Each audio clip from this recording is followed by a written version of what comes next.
মা ছেলের দেখা প্রায় 7.5 বছর পর যক্ষের ধন বড় ছেলে তারেক রহমানকে পরম মমতায় বুকে টেনে নেন মা খালেদা জিয়া। হিথ্রো বিমানবন্দরে মা ছেলের আবেগঘন মুহূর্তে চোখ ছলছল করে উপস্থিত সব মানুষের।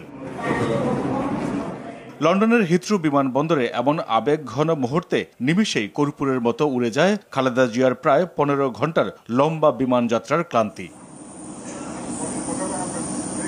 যুক্তরাজ্যের স্থানীয় সময় বুধবার সকাল 9টার দিকে লন্ডনের হিথ্রো আন্তর্জাতিক বিমানবন্দরে অবতরণ করে খালেদা জিয়াকে বহনকারী কাতার রয়্যাল এয়ার অ্যাম্বুলেন্সটি। বিএনপি চেয়ারপারসন ও সাবেক প্রধানমন্ত্রী খালেদা জিয়াকে স্বাগত জানান তার ছেলে, দলের ভারপ্রাপ্ত চেয়ারম্যান তারেক রহমান ও পুত্রবধূ জুবাইদা রহমান। এ সময় যুক্তরাজ্যে বাংলাদেশের ভারপ্রাপ্ত হাইকমিশনার হযরত আলী খান বিমানবন্দরে খালেদা জিয়াকে ফুল দিয়ে স্বাগত জানান।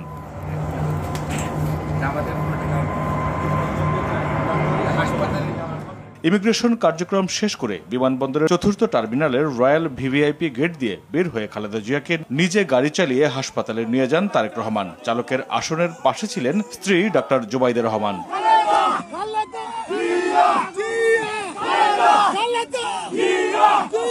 যাত্রাপথে খালেদা জিয়াকে বহনকারী গাড়ি ঘিরে স্লোগান দিতে থাকেন যুক্তরাজ্য বিএনপির নেতাকর্মীরা।